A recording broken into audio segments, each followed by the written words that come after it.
Hello, my friends, and welcome to episode 103 of the Nourish and Strengthen podcast. Today, we're going to be talking about the shifts that happen in midlife, not just hormonally and metabolically, but just like the lifestyle shifts that happen and how they impact your hormones.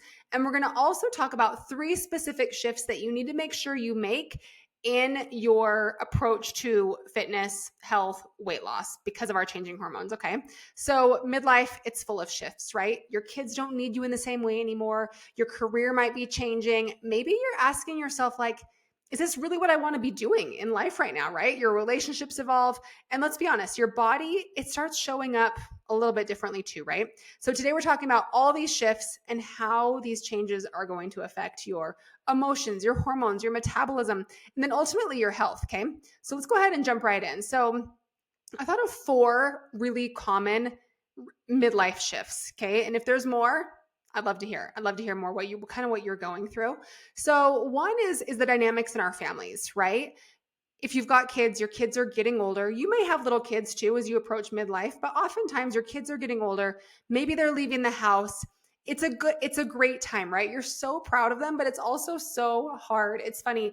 My team of women that work for me, we are all in our 40s, a couple of us around 50, and we are getting to that point where it's every single year in the spring. A couple of us have kids moving out, going to college, and it's so sad. We have this little built-in support group, but it's so, so sad. And suddenly, you have more time and you have a little bit more freedom and more space than you're used to. And that can feel exciting and fun, but it can also feel really lonely sometimes, right? Another shift you might be feeling is your career might be changing. Maybe you've climbed a corporate ladder and you're feeling burned out. Maybe you're wanting some sort of change in your career. Maybe you want to step back a little bit to find more balance. Like either way, all of these changes, they can be super stressful and they can lead you with chronically high cortisol. So your relationships might be shifting too. So marriage dynamics can change as kids grow up and leave the house, right? Some couples find themselves closer together. Others find themselves a little bit farther apart. And some people are navigating divorce or dating again or the emotional roller coaster that this can bring, right? With kids leaving, it will absolutely affect your relationships, and it can absolutely directly affect your hormones like your estrogen, progesterone, testosterone, your cortisol. All of these are directly impacted by emotions. They really are.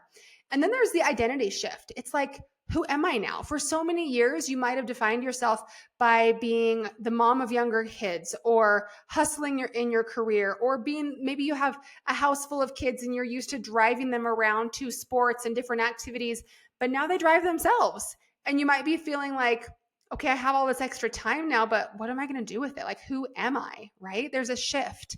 And any time that your identity shifts, stress is going to come up, anxiety, self-doubt can creep in. So all of these things can greatly impact your life, your health, your weight, that kind of thing.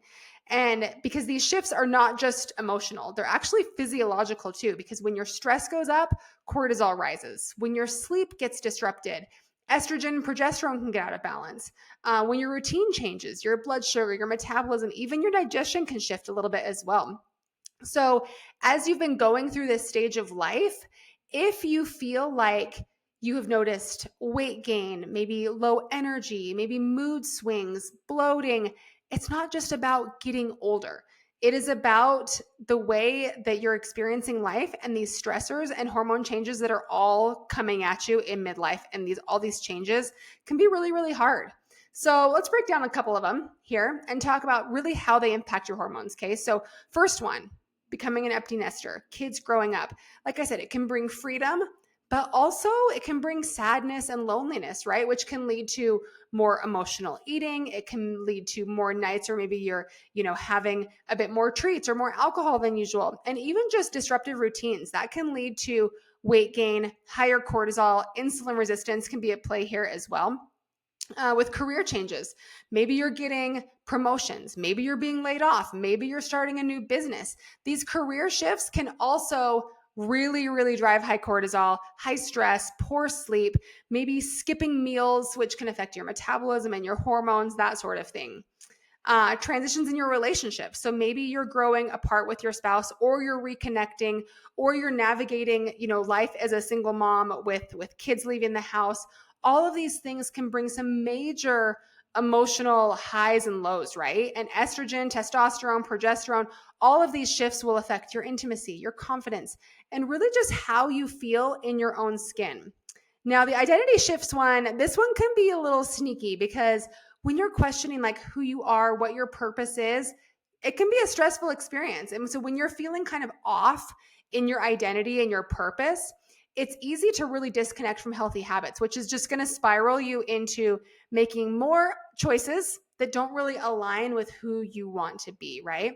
But the good news is that you can shift with it, you guys. These shifts that you're going through do not have to break you, but they can actually be like a catalyst that propels you into the next half of your life. And it can be this moment that makes you change things and learn how to support your hormones through your nutrition, your strength training, your stress management, your mindset, and make it so you're not just like surviving this perimenopause midlife phase. You're actually thriving through it. And that is really why I created my She Shift system.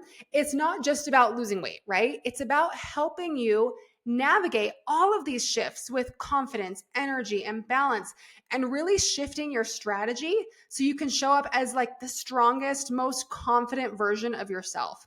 So let's talk about 3 specific shifts that you can make right now in your fitness and nutrition that's going to help you really thrive in this phase of life, okay? Shift number 1 is less HIIT and more walking. So high intensity cardio, high intensity interval training. You may have used to be able to do that 5 days a week, going really hard and just pushing yourself like you're sweating bullets. You're basically exhausted when you finish.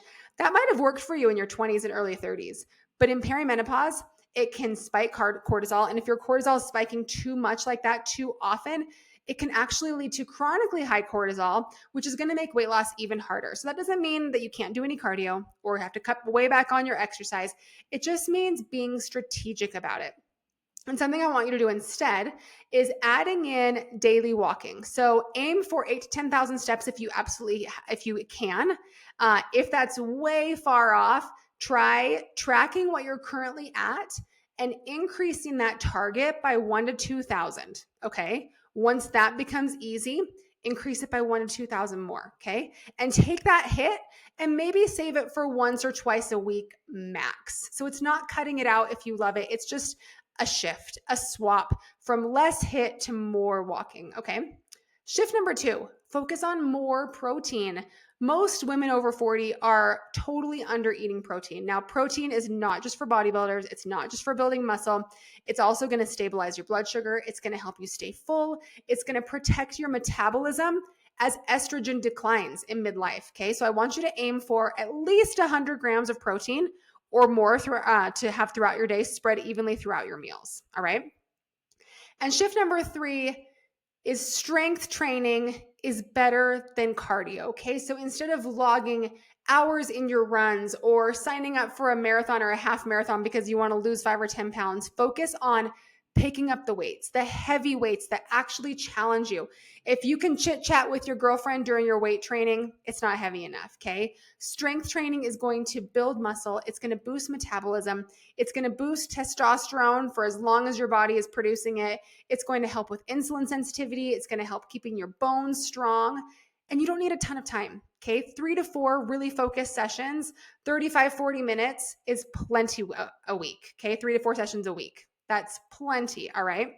So that's what I want you guys to focus on. Okay. So if you're feeling all the shifts in midlife, you're not alone. This is normal. The key is shifting with them. All right. Shift your lifestyle, shift your mindset, and really shift your approach to fitness to one that actually supports your hormones. So if you're interested, okay, in my She Shift system, I'm going to put the link in the show notes below to check it out and jump on a call with me or someone in my team to learn more about how we can support you in these shifts that your body is going through, because I'd love to talk more about this and support you in these crazy, crazy changes that are happening around this time of our life, because they can be hard, but they can also be super duper awesome. So love to chat more with you guys about this. And I will see you guys next week.